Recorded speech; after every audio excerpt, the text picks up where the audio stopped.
சிவா திருச்சிற்றம்பலம். தென்னாடுடைய சிவனே போற்றி, எந்நாட்டவர்க்கும் இறைவா போற்றி. நமச்சிவாய வாழ்க, நாதன் தாழ் வாழ்க. இமைப்பொழுதும் என்னெஞ்சில் நீங்காதான் தாழ் வாழ்க. ஈர்த்து என்னை ஆட்கொண்ட எந்தை பெருமான் நம்பெருமான் சிவபெருமான் திருவடிகளை மனம் மொழி மெய்களாலே வணங்கி எம்பெருமக்கள் நாயன்மார்களுடைய திருவடி தாமரைகளை இதய கமலத்தில் வைத்து போற்றிக் கொண்டு எனது அருட்குருநாதர்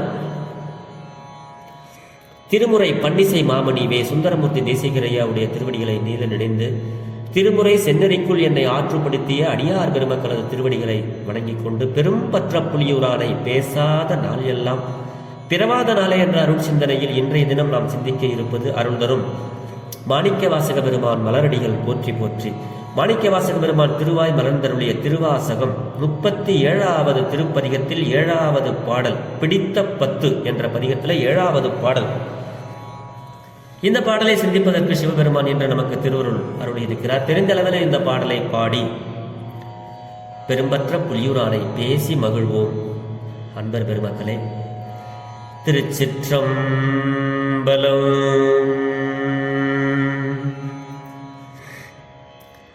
அரபையன் மனமே கோயிலா கொண்டு என் அளவில ஆனந்தம் அருளி. அரபையன் மனமே கோயிலாய் கொண்டளவில ஆனந்தம் அருளி. பிறவி வேறறுத்து என் கூடி முழுதாண்ட பிஞகா பெரியயம் பொருளே.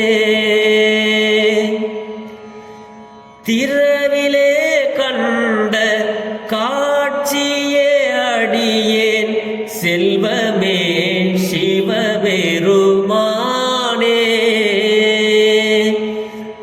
திரவிலே கண்ட காட்சியே அடியேன் செல்வமே சிவபெருமானே.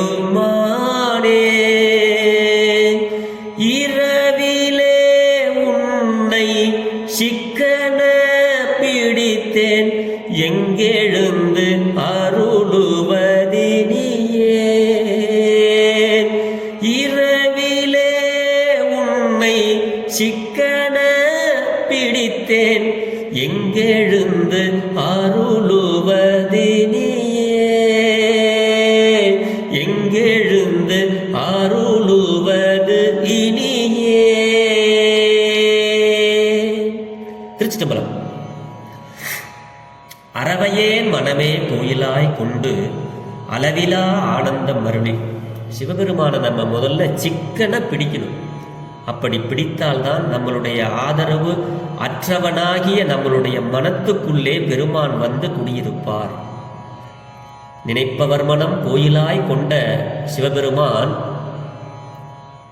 நமக்கு ஆதரவு அற்றவனாகிய எனக்கு என்னுடைய மனதையே கோயிலாக கொண்டு எழுந்தருடைய சிவபெருமானே, என்னுடைய செல்வமே, என்னுடைய பரம்பொருளே அப்படின்னு மாணிக்க வாசக பெருந்தகையார் போற்றி வணங்குகிறார் சிவபெருமானை. அதுதான் அரவையேன் மனமே கோயிலாய் கொண்டு அளவிலா ஆனந்தம் அருளி.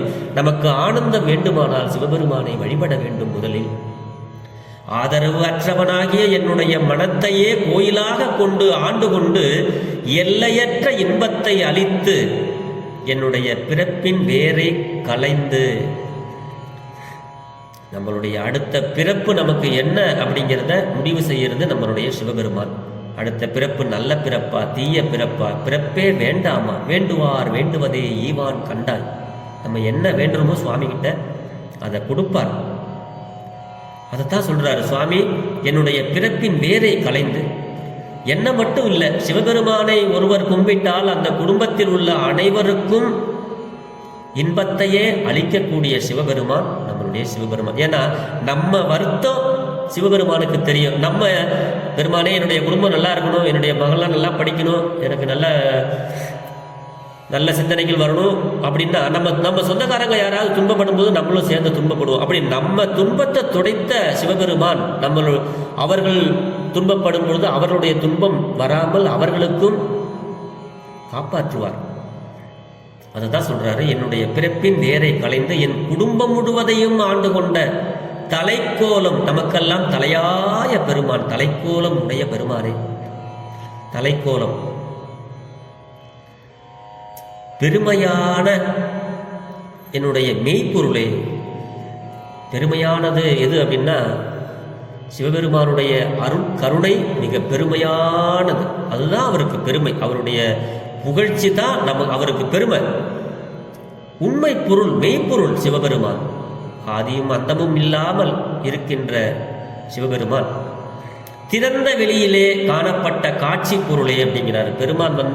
இது சைவ சித்தாந்த கருத்துப்படி பார்த்தோம்னா அருவுருவமாக இருக்கின்ற பெருமான் உருவமாக காட்சி சிவலிங்கத்தை நமக்கு காட்சி கொடுத்து வணங்கும்படி நம்மளை ஆட்கொள்வார். அப்ப திறந்த வெளியிலே காணப்பட்ட காட்சி பொருள் நமக்கு சிவலிங்க வடிவமாக நம்மை ஆட்கொண்டு திருப்பெருந்துறையிலே மாணிக்கவாசக பெருமானை ஆட்கொண்ட பெருமான் மானுடனாக காட்சி பொருளாக அவரை ஆட்கொண்டார் பெருமான். அதுதான் திறந்த வெளியிலே காணப்பட்ட காட்சி பொருளாக சிவபெருமான். இதுக்கு நிறைய விளக்கங்கள் சொல்லலாம், நிறைய இருக்கு.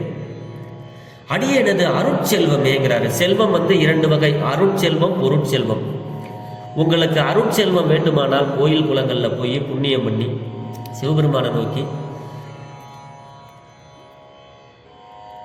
எல்லா வேள்வி பண்ணுறது, சைவ சித்தாந்தம் படிக்கிறது, திருமுறைகள் படிக்கிறது, சுவாமிக்கு சிவ பூஜை பண்ணுறது, இதெல்லாம் அருட்செல்வம். சிவபெருமானுடைய கருணையை நோக்கி செய்கின்ற அந்த செயல்கள் எல்லாமே அருட்செல்வம்.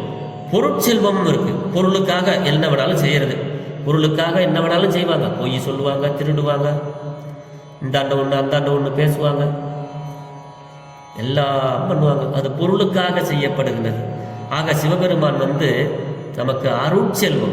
சிவபிரானே அருட்செல்வம், அருளை வழங்கக்கூடிய செல்வம். இறுதியிலே சுவாமி எப்படியுமே இறுதியிலே உன்னை உறுதியாக பற்றினேன். இதுக்கு பிறகுலாம் எனக்கு ஆரம்ப முடிவு கிடையாது, இதுதான் எனக்கு முடிவு. இந்த முடிவு போற நேரத்தில் இறுதியிலே உன்னை உறுதியாக பற்றினேன். சிவபெருமானே, உன்னை தவிர வேறு எந்த கடவுளையும் நான் வணங்க மாட்டேன், உனது திருவடியே எனக்கு உய்வு பெறும் வகை என்று தெரிந்து உன்னை உறுதியாக பற்றினேன். நீ இனிமேல் வேற எங்க சாமி போய் எழுந்தருள போற?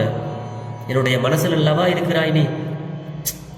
அறவையேன் மனதை கோயிலாக கொண்ட பெருமானே, நான் எப்ப பார்த்தாலும் சதா உன்னையே நினைச்சிட்டு இருக்கேன். எனக்கு எதுவுமே இந்த உலகத்துல பற்றுக்கோடு இல்லை. ஆதரவு அற்றவனாகி என்னுடைய மனத்தையே கோயிலாக கொண்டு என்னையும் ஆண்டு கொண்டு எனக்கு எல்லையற்ற இன்பத்தை அளித்து என்னை ஆண்டு கொண்ட பெருமானே, உன்னை நான் இறுதியாக பற்றி கொண்டேன், உன்னுடைய திருவடிகளை பற்றி கொண்டேன். இனிமேல் எனக்கு எந்த துன்பமும் இல்லை.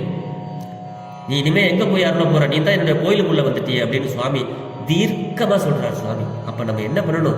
சதா அவருடைய நினைவுல இருக்கணும்.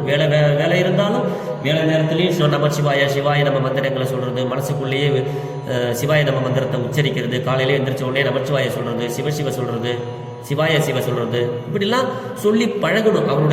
அவனுடைய நினைவுகள்லேயே நம்ம இருக்கணும். திருமுறை பாடல்களை பாடணும், சுவாமிக்கு சிவபூசை பண்ணணும், கோயில் குளங்களுக்கு போய் ஒரு மாலை கட்டி போடணும், கண்ணார அவனை காணணும், அவனுடைய அழகை அவனுடைய புகழ்ச்சி தெரிஞ்சுக்கணும். இதுதான் நம்ம இந்த பிறவி நமக்கு எடுத்ததனுடைய பயன் என்ன அப்படிங்கிறத சிந்திக்கணும். ஆடு மாடுகளை போல நம்மளும் பிறந்தோம், வளர்ந்தோம், குழந்தை குட்டிகளை பெற்றோம், புள்ளிகளை படிக்க வச்சோம், வீட்டை கட்டினோம், வாசலை கட்டினோம், பணத்தை சேர்த்து வச்சோம், செத்து போயிட்டோம். இது பிறப்பு. பிறப்பினுடைய அவசியம் என்ன? பெருமான் எதற்காக நமக்கு இந்த மானுட பிறப்பை கொடுக்கிறார்? இந்த மானுட பிறப்பு எத்தனை பிறப்புக்கு அப்புறம் வருகிறது அப்படின்னு நமக்கு புராணங்கள் சொல்லுது. அப்படிப்பட்ட இந்த அரிய பிறப்பை பிறப்பினும் மானிடனா பிறத்தல் அரிது அப்படின்னு அவையார் பிராட்டி சொல்லுவாங்க. அவங்கெல்லாம் இறைவனுடைய அருளை பெற்ற இறை தூதர்கள். அவர்கள் சொல்லுகின்ற இந்த மானுட பிறப்பு எதற்காக என்பதை அவர்கள் ஆங்காங்கே நமக்கு சுட்டிக்காட்டி கொண்டிருக்கிறார்கள். அதையெல்லாம் படித்து அதன்படியாக நால்வர் பெருமக்கள் காட்டிய நல்வழியில் நடந்து வாழ்வில் நலம் பல பெற்று பலமோடு வாழ்வோம் என்று சொல்லி பெரும்பற்ற புலியூரானை பேசாத நாளெல்லாம் பிறவா நாளை என்ற அருட்சிந்தனையை நிறைவு செய்கிறேன். ஜெர்மனியில் இருந்து சிவபாலா. குறைவில்லாத உயிர்கள் வாழ்க, மேன்மைக்குள் சைவ நீதி விளங்குக உலகமெல்லாம்.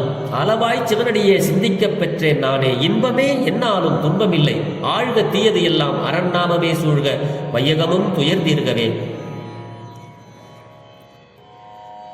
வாழ்க சீர் அடியாரெல்லாம். சிவா. திருச்சிற்றம்பலம்.